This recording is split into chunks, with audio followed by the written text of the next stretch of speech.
dari Prodi Manajemen, Fakultas Ekonomi dan Bisnis, Universitas Buana Perjuangan Karawang. Di video kali ini, saya akan sedikit menjelaskan tentang penerapan insentif dan kompensasi bagi karyawan dalam meningkatkan kepuasan kerja. Baik, selanjutnya kita lanjut ke latar belakang ya teman-teman. Di zaman sekarang ini, banyak sekali karyawan yang merasa tidak nyaman atas pekerjaan mereka. Karena apa? Karena tidak dihargai gitu pekerjaannya, tidak diapresiasi pekerjaannya. Akibatnya apa? Akibatnya konsentrasi mereka, tanggung jawab mereka itu menurun. Dan akibatnya apa? Akibatnya itu pada kinerja dan prestasi. Nanti kinerja dan prestasi kerjanya itu juga akan menurun dan akan berdampak negatif pada perusahaan. Nah, kinerja itu apa? Kinerja itu ukuran dari sejauh mana karyawan dapat mencapai tujuan dan tanggung jawabnya sesuai dengan standar perusahaan. Nah, kinerja yang baik itu ditandai dengan pencapaian yang konsisten atau bahkan lebih ya teman-teman. Itu memberikan dampak positif kepada perusahaan. Sedangkan kinerja yang buruk itu kebalikannya, dapat menimbulkan dampak negatif ya bagi produktivitas dan keberlangsungan bisnis suatu perusahaan. Sekarang kita masuk ke pengertian insentif. Insentif itu apa gitu ya? Insentif ini merupakan salah satu jenis penghargaan. Ya, jenis penghargaan ya teman-teman yang kaitannya dengan prestasi kerja. Insentif biasanya itu digunakan untuk mendorong karyawan, memotivasi karyawan dalam memperbaiki kualitas dan kuantitas hasil kerja mereka.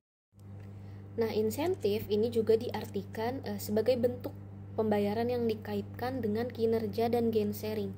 Gain sharing itu sharing profit ya teman-teman, sebagai pembagian keuntungan bagi karyawan akibat peningkatan produktivitasnya.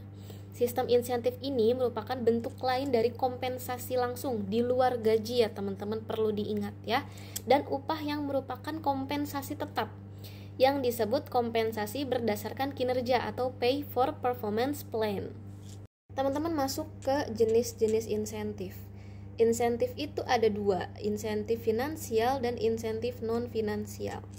Pertama kita bahas dulu insentif finansial. Pasti teman-teman udah nggak asing ya dari namanya finansial. Pasti langsung kebayang, oh berupa uang. Ya teman-teman, benar.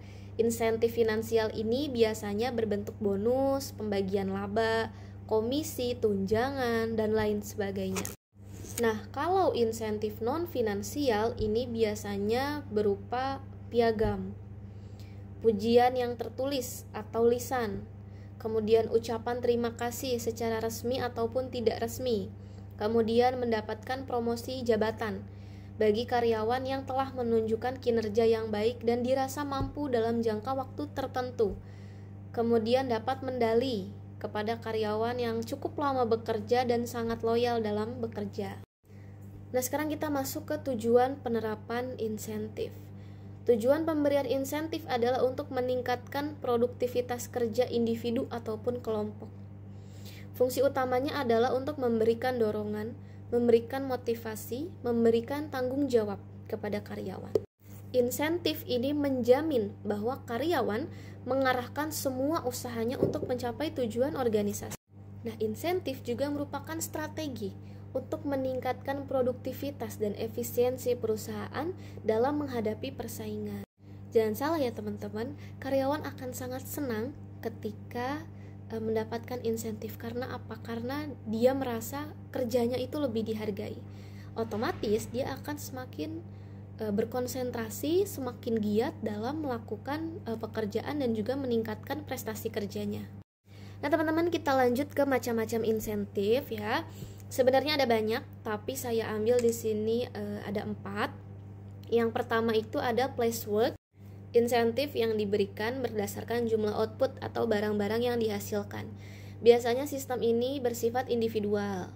Yang berikutnya ada production bonus, tambahan upah yang diterima karena hasil kerjanya melebihi standar yang telah ditentukan. Kemudian ada commission, yaitu insentif yang diberikan berdasarkan jumlah barang yang terjual oleh tenaga penjual gitu ya. Yang terakhir ada non-monetary insentif. Insentif ini dapat berupa diberikannya gantungan gitu ya, baju atau sertifikat, bisa juga liburan dan lain sebagainya. Nah, tadi kita udah ngebahas tentang insentif ya, pengertiannya sudah, macam-macam sudah, jenis sudah, tujuannya sudah ya. Sekarang kita masuk ke pengertian kompensasi. Apa itu kompensasi? Kompensasi merupakan pembayaran yang diberikan oleh perusahaan kepada karyawan sebagai balasan atas jasanya terhadap perusahaan. Sekarang tujuan kompensasi. Apa sih tujuannya? Yang pertama itu mendapatkan karyawan yang kompeten. Yang kedua, mempertahankan karyawan. Yang ketiga, menjamin terciptanya keadilan. Dan yang terakhir, memberi penghargaan atas perilaku yang diharapkan. Nah, selanjutnya tahap manajemen kompensasi. Dalam pemberian kompensasi itu apa aja yang pertama kali harus kita perhatikan ya? Yang pertama itu mengidentifikasi dan melakukan studi atas jabatan. Kita menganalisis jabatan, teman-teman.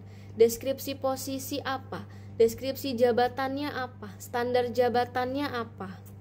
Nah, yang selanjutnya itu lanjut keadilan internal. Dengan cara mengevaluasi jabatan. Dilakukannya seperti apa? Evaluasi jabatan ini bisa kita lakukan dengan cara yang pertama itu job ranking. Ya. Yang kedua job grading.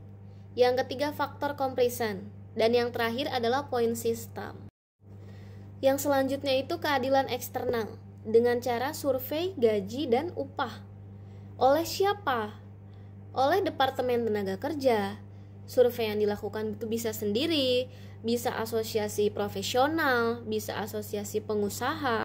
Sekarang macam-macam kompensasi. Kompensasi ini ada dua, ada kompensasi langsung dan kompensasi tidak langsung. Kompensasi langsung ini terdiri atas apa? Terdiri atas gaji dan upah pokok serta insentif dan bagi hasil. Kemudian kompensasi tidak langsung ini bisa berbentuk program kesejahteraan dan pelayanan. Nah, contoh kompensasi tidak langsung ini apa ya? Yang pertama itu ada tunjangan kesehatan, ada uang makan, ada dana pensiun, ada mobil perusahaan, terus opsi saham ya, libur yang dibayar gitu ya, cuti gitu ya. Baik teman-teman, kita tadi udah mengetahui ya pengertian dari insentif dan juga kompensasi, kemudian tujuannya apa, macam-macamnya, jenis-jenisnya gitu apa aja. Sekarang kita simpulkan ya, insentif itu adalah upah selain gaji pokok yang terkait dengan prestasi karyawan.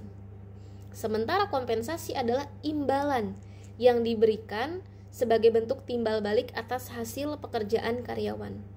Berbeda dengan insentif yang hanya diberikan perusahaan jika ada keuntungan atau peningkatan produktivitas, tunjangan merupakan kompensasi yang diberikan dengan jaminan yang pas seperti halnya upah atau gaji. Para manajer dan Departemen SDM menggunakan insentif dan kompensasi sebagai alat untuk memotivasi karyawan.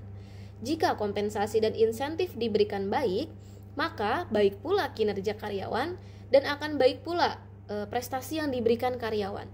Sehingga karyawan ini akan bekerja dengan lebih efektif dan juga efisien. Serta insentif dan kompensasi ini bisa meningkatkan kepuasan kerja karyawan. Hal inilah yang menjadi pendorong majunya suatu perusahaan. Oke, baik, terima kasih teman-teman telah menonton sampai akhir. Semoga materi yang saya sampaikan itu sedikitnya dapat bermanfaat dan dapat dimengerti oleh teman-teman. Mohon maaf apabila ada salah-salah kata. Wassalamualaikum warahmatullahi wabarakatuh.